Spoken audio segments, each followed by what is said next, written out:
Bismillahirrahmanirrahim. Assalamualaikum warahmatullahi wabarakatuh. Selamat pagi, siang, sore, dan malam.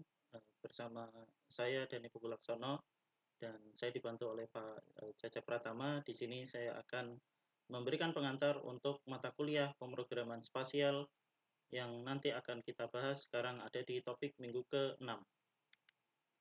Dan di minggu ke-6 ini kita akan membahas mengenai analisis spasial yang dilakukan dengan Python, di mana pokok-pokok bahasan yang akan kita bahas di sini adalah yang pertama, kita menggunakan GeoPandas untuk analisis spasial. Kemudian kita menggunakan modul-modul Python, jadi ada banyak sekali modul Python yang bisa kita gunakan.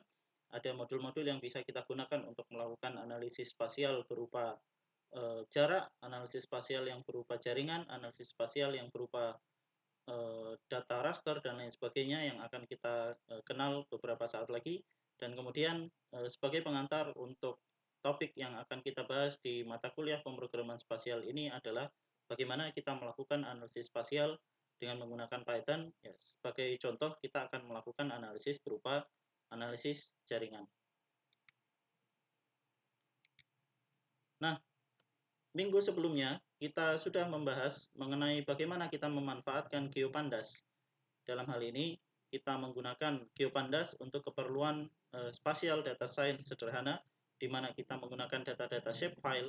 Kemudian seperti yang kita bisa lihat di sisi kanan, kita membuat sebuah peta choropleth berdasarkan bagaimana kepadatan penduduk yang ada di bagaimana banyaknya fasilitas umum yang ada di Kabupaten Sleman dengan menggunakan analisis berupa titik-titik yang kita buat dengan menggunakan Jupyter Notebook.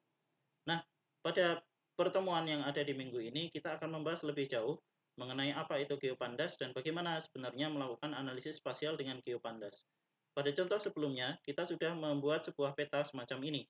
Jadi, kita sudah berkenalan dengan struktur data yang disebut dengan nama geodata frame, yang mana ini adalah struktur data dari GeoPandas.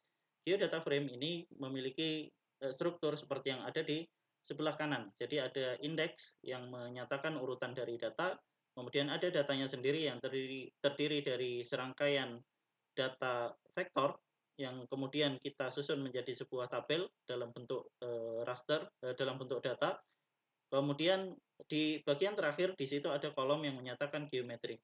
Sehingga geodata frame ini sebenarnya adalah sebuah ekspansi atau tambahan dari sebuah data frame yang kita kenal pada Pandas, dan sehingga GeoPandas ini bisa kita katakan sebagai tambahan dari Pandas yang kita di dalam data tersebut bisa memuat seperti yang ada di sebelah kanan. Di sini ada geometri yang di situ kita bisa melakukan berbagai analisis spasial dengan menggunakan prinsip-prinsip analisis spasial yang sudah kita pelajari sebelumnya.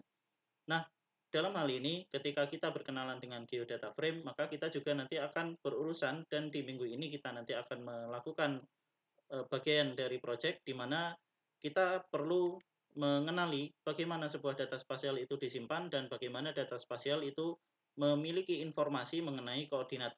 Seperti yang ada di gambar, kita misalnya mempunyai semua data spasial, tentunya salah satu karakteristik yang membedakan data spasial dengan data yang bukan spasial adalah bagaimana dia memiliki sebuah Coordinate Reference System atau CRS. Nah, CRS inilah yang nanti akan kita gunakan untuk keperluan bagaimana kita menganalisis beberapa data sekaligus. Kita punya lebih dari satu data, kemudian data-data itu kita kombinasikan, kita gunakan untuk membuat sebuah analisis yang menghasilkan satu analisis yang terdiri dari beberapa layer atau beberapa lapisan data sekaligus. Nah, selanjutnya, kemarin selain GeoPandas, kita juga sudah berkenalan dengan beberapa library Python seperti NumPy, kemudian Pandas itu sendiri, kemudian juga dengan beberapa library yang kita gunakan untuk keperluan plotting. Nah, untuk keperluan GIS dan mapping atau keperluan pemrograman spasial atau analisis spasial sendiri, kita kenal ada beberapa jenis library Python seperti misalnya Moving Pandas, yang ini kita sebutkan karena dia juga salah satu ekspansi dari Pandas, di mana Moving Pandas itu nanti kita bisa gunakan untuk analisis jaringan atau trajektori. Kemudian ada analisis modul lain yang disebut dengan nama PySal, yang ini banyak digunakan untuk keperluan pemodelan statistik, geostatistik, dan juga untuk analisis spasial secara umum. Jadi PySal ini salah satu modul geospasial yang paling banyak digunakan juga. karena kelengkapan fungsi yang dimiliki untuk keperluan analisis dengan menggunakan Python. Kemudian kita juga kenal ada namanya volume. Jadi volume di sini mungkin sudah pernah kita gunakan di pertemuan sebelumnya. Kita gunakan untuk menampilkan sebuah data dari data spasial, kemudian kita munculkan dalam bentuk peta yang ada di secara interaktif yang ada di sebuah Jupyter Notebook yang kita buat. Nah, library-library ini nanti tidak semuanya akan kita bahas tentunya karena selain ini juga ada banyak sekali library yang lain dan kita tetap akan perlu berkenalan dengan beberapa dari library ini sehingga nanti di project yang akan kita lakukan di minggu ini kita akan menggunakan beberapa modul seperti GeoPandas dan Volume dan juga beberapa modul yang lain yang nanti akan kita kenalkan dan akan kita gunakan untuk melakukan analisis dengan menggunakan Jupyter Notebook, di mana ini adalah kelanjutan dari apa yang kita bahas pada minggu sebelumnya.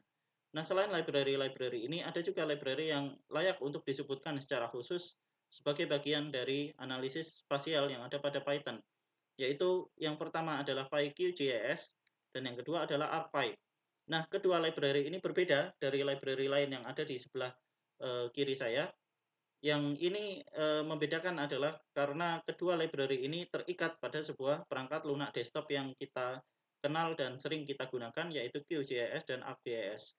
Baik PyQGIS maupun ArcPy ini digunakan sebagai pelengkap atau sebagai bahasa scripting yang di pada software-software desktop ini kemudian masing-masing library ini bisa digunakan untuk menambahkan analisis spasial yang jauh lebih banyak dan jauh lebih kompleks dibandingkan dengan apa yang bisa dilakukan dengan menggunakan desktop. Nah, kedua library ini tidak akan kita bahas pada pertemuan ini, tetapi akan secara khusus kita berikan waktu pembahasan mengenai PyQGIS pada minggu depan.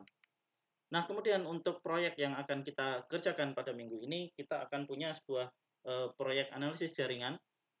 Ini kami pilih agar tidak contoh yang diberikan selalu dan melulu mengenai bagaimana sebuah data spasial itu adalah data yang sifatnya poligon seperti bangunan atau kemudian analisis ruang, analisis kebencanaan, tetapi kita ingin menunjukkan bahwa ternyata data spasial yang jarang juga dibahas ini adalah data jaringan.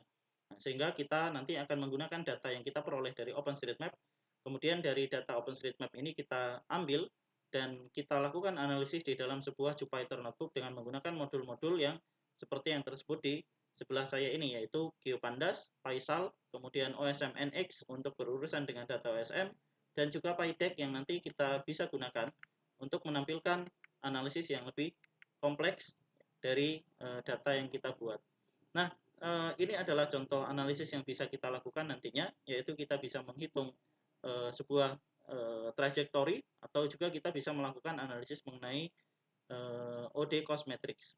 Jadi network analysis ini adalah bagian dari analisis spasial dan kita bisa lihat di bagian atas dari kode ini ada geodata frame di situ.